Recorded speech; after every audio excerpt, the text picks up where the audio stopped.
Make sure you guys hit the subscribe button if you guys are enjoying the content that we're throwing up. And make sure you guys hit the like button if you enjoy the video. And yeah, let's begin. What's going on, guys? This is Rob, and we are picking back up again with Avengers and New Avengers. And this video is going to be a hoss, right? This is going to be a chunky video.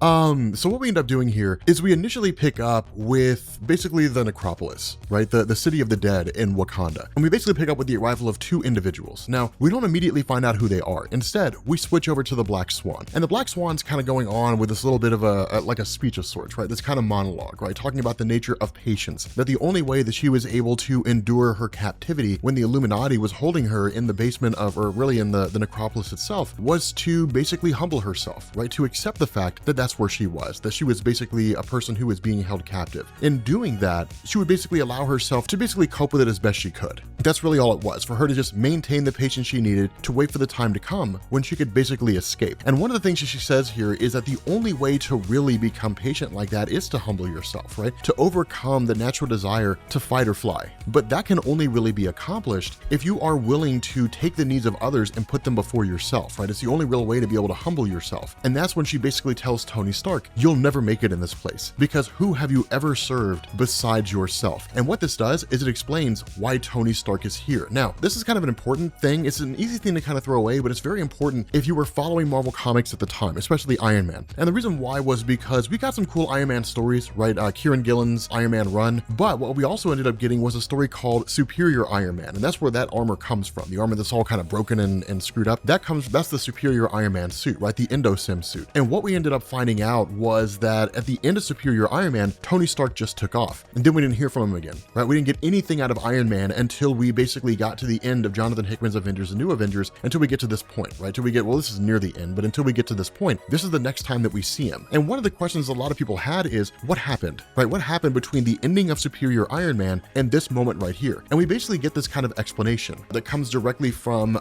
Black Swan herself. And it really kind of comes in the way of like Tony Stark basically tormenting her, right? We're not really tormenting her, but kind of giving her a hard time, where she starts to talk about despair and how despair will basically lead Stark to a place that he doesn't want to be in, right? That Tony Stark is basically here. He's in a place he doesn't want to be at, and that despair will more or less take hold. That given time, it'll seize control of everything. And basically it'll turn his entire life upside down. And then he kind of comments and he says, like, day after day, week after week, I've been here for months, right? I've been in this place for months, basically the last 8 months, right? So Superior Iron Man dead ends to the beginning of the Time Runs Out story. But he's like, I've been here for months and months and months and months, and you keep showing up here and you keep talking to me. Do you want to know why I think it is that you keep showing up here and talking to me? And she asks why, and he says, because I think you're in love. And this is where Tony Stark fails. This is the failure of Tony Stark right here. In this situation that he's in, Tony Stark is stuck here, and there's a reason why he's here. And it doesn't necessarily have to do with the direct reason why he got here. We'll actually find out what this reason is here in a little while, but it's Tony Stark playing coy, that he just can't really take things seriously. You know, he's like, don't be offended, right? I mean, you know, like, you're in a situation where basically you're bound by ever reducing options. Your choices are getting less and less. And because your choices are getting less and less, I'm looking better and better. Now, if I'm being honest with you guys, that's a terrible reason to love someone, right? But the idea behind this is that when it comes to Tony Stark, he can't take this seriously. He's just kind of goofing off. And that's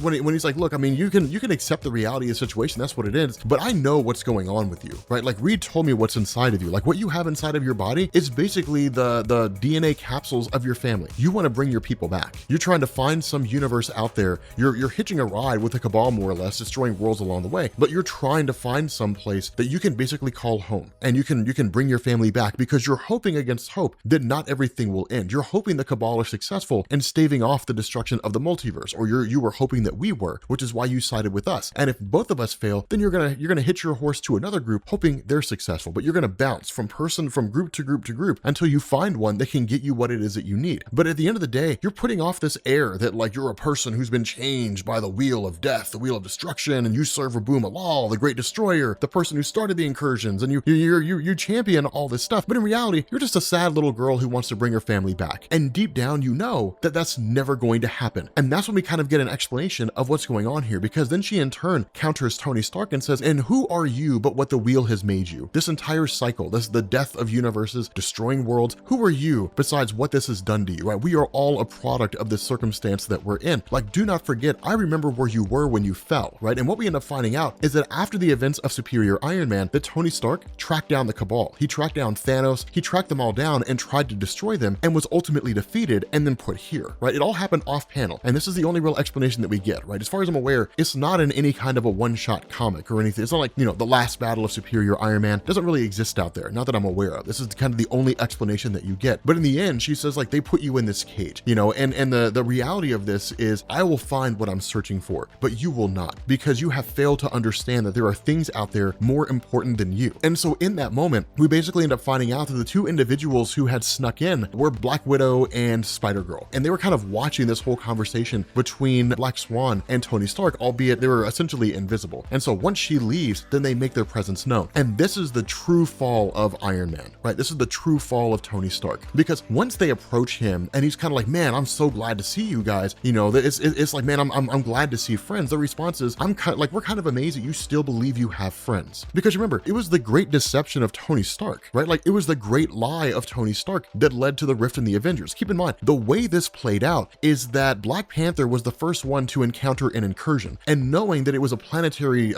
threat because it literally led to Black Swan destroying an entire world, the Black Panther captured Black Swan and then called together the Illuminati, which includes Steve Rogers at the point. It included Captain America. And once the Infinity Gauntlet was destroyed in their first attempt to stop an incursion, which they successfully did, but it destroyed the Infinity Gauntlet in the first place, then it turned into, okay, then how do we stop this? And that's when the Illuminati started having the conversation about destroying worlds. And then Captain America said, no, I don't want to destroy worlds, right? Like, I don't want to blow worlds up. I'm not okay with wiping out billions of innocent people just to save our own world. We're the smartest men in the room. There has to be a better choice, right? This is low-hanging fruit. It's the easiest option. And so in response to that, Steve Rogers' mind was wiped by Doctor Strange, right? Like, Tony Stark was the one who told him to. Like, that was the backup plan that Tony Stark created, was if Captain America's not on board, which he's most likely not going to be, then Doctor Strange wipe his mind, will send him back out into the world, and he'll be none the wiser. In order to distract Captain America from ever really, you know, kind of having any real measure of free time in his own mind, which is to say, to keep him from going on a path where he could recall everything that was going on, Tony Stark came up with the idea of the Avengers machine. Well, hey, Captain America, I've got a great idea. Well, what's that? What's that, Tony?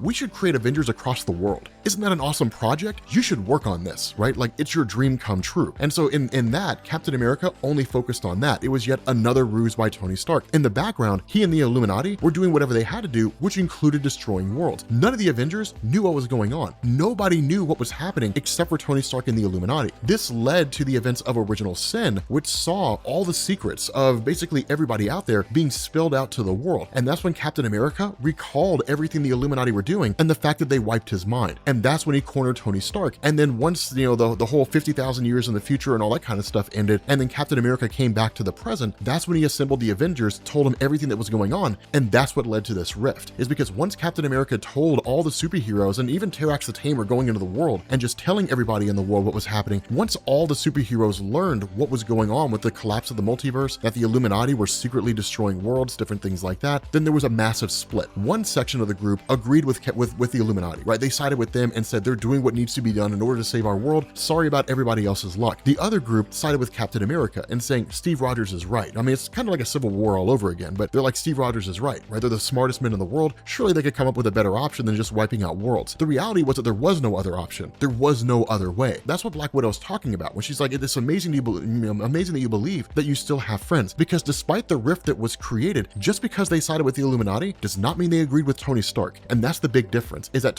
they all believe Tony lied to them. It's just the final lie, right? It's the last time that they're tired of dealing with all his you know, pardon my French. They were tired of all these instances when Tony saw himself as a cut above everybody else. That's what they were exhausted with. And that's what's being explained here, because when they in turn say the only way we can let you out of here, the only way we can help you is if you agree with the fact that you need help, Tony Stark stands resolved and says, no, I don't need help. I'm the only one that can save anybody here, right? If it wasn't for me, we would have been dead a long time ago. If you pray to a god, pray to him, that's fine, but let me out of this place, because if I'm not out there, all of you are going to die, right? It's Tony Stark Stark's arrogance in the most extreme way, but it's also true. And we'll find out that like not having Tony Stark out there really actually does speed up the death of everything, right? Like it really is worse for the superhero community. Now, at this point, we switch over to a character named Pod. Now, we talked about Pod in a previous video, but the cool thing about this is it basically kind of clarifies things a little bit more. And what we ended up finding out was that Pod was just kind of like this organism, right? This cybernetic kind of robot-looking thing that really looked a lot like the Fury from the old Mad Jim Jasper's Captain Britain comics. But basically, Pod was just like this kind of,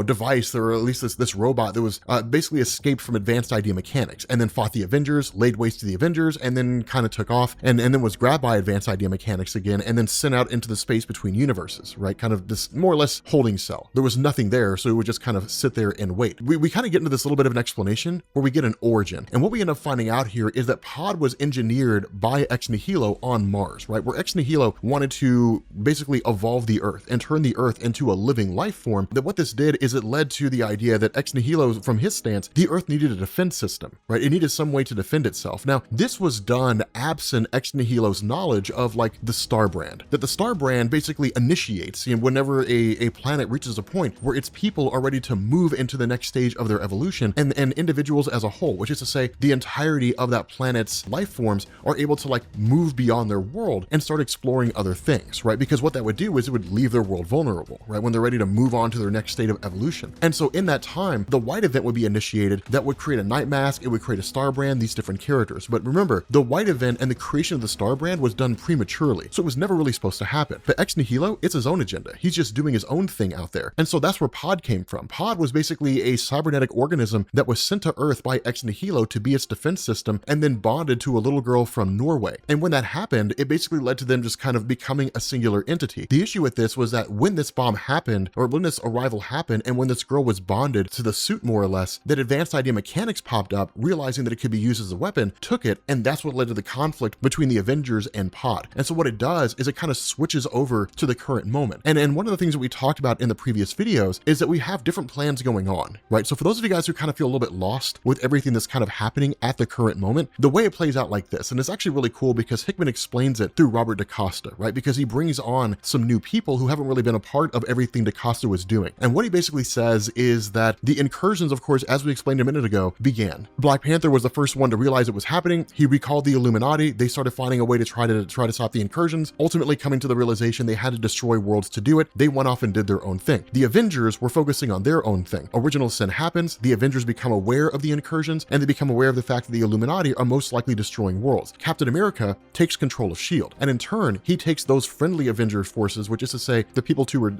that are to his side, and he says, the Illuminati are public enemy number one. Our job is to track them down, catch them, arrest them, and then put them on trial. And then while we have them, try to find some way to stop the incursions. While that was all going on, Robert DaCosta purchased Advanced Idea Mechanics, because Advanced Idea Mechanics had also come to the realization that the incursions were happening, that the multiverse was collapsing. But where Advanced Idea Mechanics was doing it, or at least doing their research for the purpose of trying to like find some way to use it for their own ends, Robert DaCosta bought Advanced Idea Mechanics, and then he started using their technology as a means to explore the incursions, to find out what the point was. That led to the creation of the Multiversal Avengers team, Thor, Hyperion, Ex Nihilo, Abyss, a few other characters, and their job is to go out into the multiverse and to find the cause of the incursions and then to destroy it, right, to bring it to an end. And so one of the things that ends up happening, or at least one of the revelations that we get here, is that Robert DaCosta has spies on both sides. He's got spies in Captain America's camp, and he's got spies in the Illuminati. The spy in the Illuminati comes by way of Beast, and it was actually Beast who approached Robert DaCosta, because remember, Robert DaCosta's a mutant, and he was associated with the X-Men for a little while, even though he's not really associated with them now. And so because of that, as Sunspot, he's always kind of been an intriguing character, but when Beast approached Cyclops and said, hey, look, like, I need to talk with somebody like Robert DaCosta, right? I need to talk to him because of the fact that I'm aware of what he's doing, forming his own new Avengers group, basically, Advanced Idea Mechanics, that Avengers team and so on, like,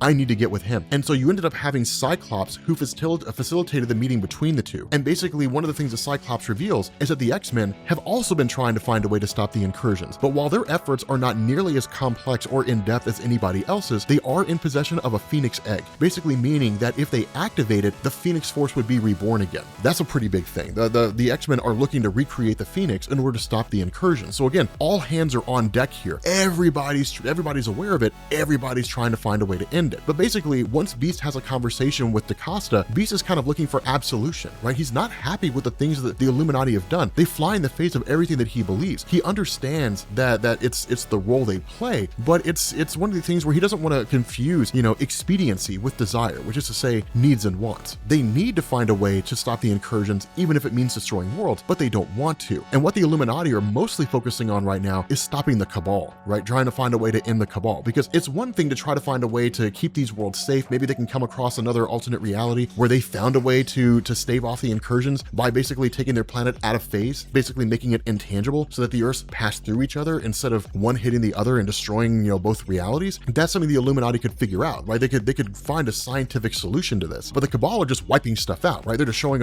up on worlds, obliterating the world's superheroes if there are any, and then blowing the planet up and leaving, right? That's all the Cabal are doing. And so with Beast now on the side of Robert DaCosta, this basically comes to the realization that when you have Black Widow and you have Jessica Drew's Spider-Woman, that they are on the side of Captain America, but basically they're spies for Robert DaCosta as well, right? Like they're working for him. And it's the smartest move to make. For all the arrogance that Robert DaCosta has, he's wildly intelligent. And putting spies in on both sides is actually something he learned from the first Civil War, right? So it's what Captain America and what Iron Man did. Iron Man had spies on Captain America's side. Captain America had spies on Iron Man's side. It's the way they were able to keep track on the other team. But basically the idea here is that what Robert DaCosta is doing is amassing a kind of force, right? He's amassing a way to stave off the incursions or a way to get off of Earth, right? He's the only one that's really thinking rationally. Everybody out there is thinking about how to stop the incursions. He's the only one who's really taking Valeria's advice, despite the fact that she never gave it to him and he doesn't know what her advice is, which is to find a way to not lose. And the only way to not lose is to leave the Earth. That's the only way to do it. And then find a new world to settle down in and then destroy the world, right? Like destroy the Earth. That way the universe continues living on, despite the fact that there would be a lot of dead people, but it's literally just utilitarianism, saving as many people as you possibly can. But one of the things that